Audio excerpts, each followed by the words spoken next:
اعوذ باللہ من الشیطان الرجیم بسم اللہ الرحمن الرحیم ما یلفظ من قول الا لدیہ رقیب عتید صدق اللہ العظیم رب اشرح لی صدری ویسر لی امری واحلل عقدۃ من لسانی یفقہوا قولی رب یسر ولا تعسر وتمم بالخیر آمین یا رب العالمین۔ آج کے لیکچر میں ہم انشاءاللہ تعالیٰ سورہ قاف کی آیت نمبر 18 کو گرامیٹیکلی انالائز کرنے کی کوشش کر رہے ہیں۔ اس آیت میں بھی وقف کی کوئی علامت نہیں ہے اور اس میں تو حرف عطف ہے ہی نہیں، لہٰذا اس آیت کو ہم ایک حصے کے تحت انالائز کرنے کی کوشش کریں گے۔ آیت کے الفاظ پہ بات کرتے ہیں۔ پہلا لفظ اس آیت میں ہے وہ ہے ما، جو کہ حرف ہے، اور یہ ما نافیہ ہے، اور ما نافیہ کی سب سے بڑی پہچان یہ ہوتی ہے کہ آگے آپ کو عبارت میں الا نظر آ جائے۔ تو آپ دیکھ رہے ہیں آگے 3 الفاظ کے بعد الا نظر آ رہا ہے، لہٰذا یہ ما نافیہ ہے اور ما نافیہ حرف ہوتا ہے۔ اگلا لفظ جو ہے وہ ہے یلفظو۔ یلفظو فعل مضارع معروف واحد مذکر غائب کا صیغہ ہے۔ لام، فا اور زا اس کے حروف مادہ ہیں۔ باب ضربہ یضرب سے استعمال ہوتا ہے۔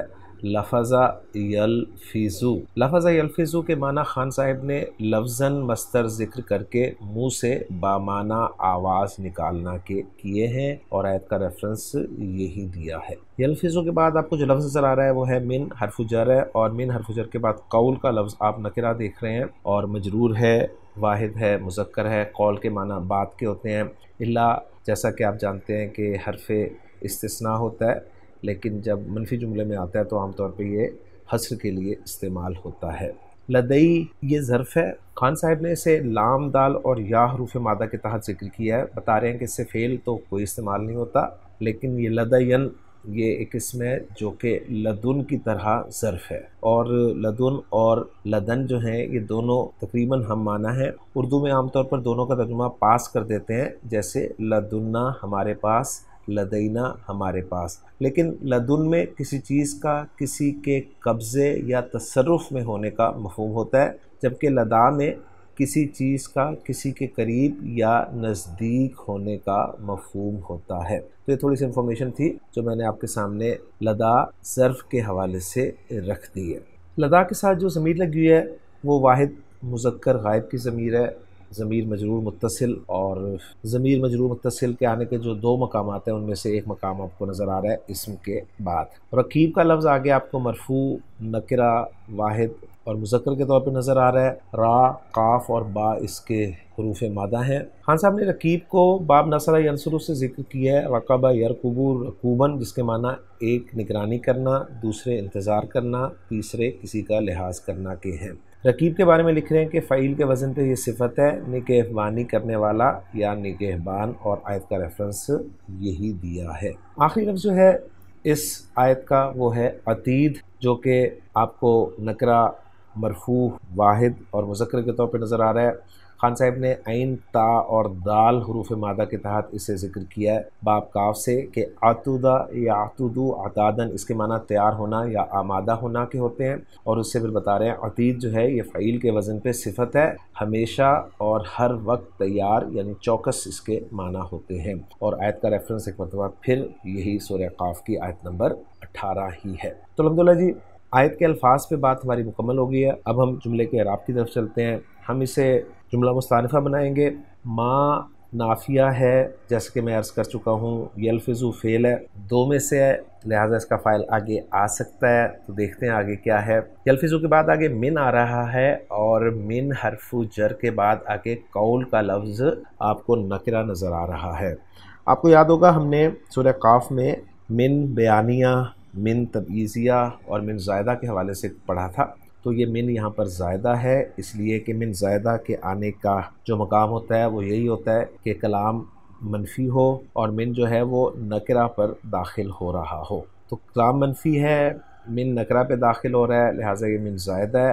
اور اب یہ قول جو ہے یہاں پر لفظاً تو مجرور ہے، لیکن محلاً یہ کیا ہوگا، تو یہ یلفظو کے لیے مفعول بن سکتا ہے۔ تو ہم یہاں پر کہیں گے کہ قول جو ہے یہ لفظاً مجرور ہے لیکن محلاً منصوب ہے، اور یوں یلفظو فعل اپنے فاعل اور اپنے مفعول بہ سے مل کر جملہ فعلیہ بن جائے گا۔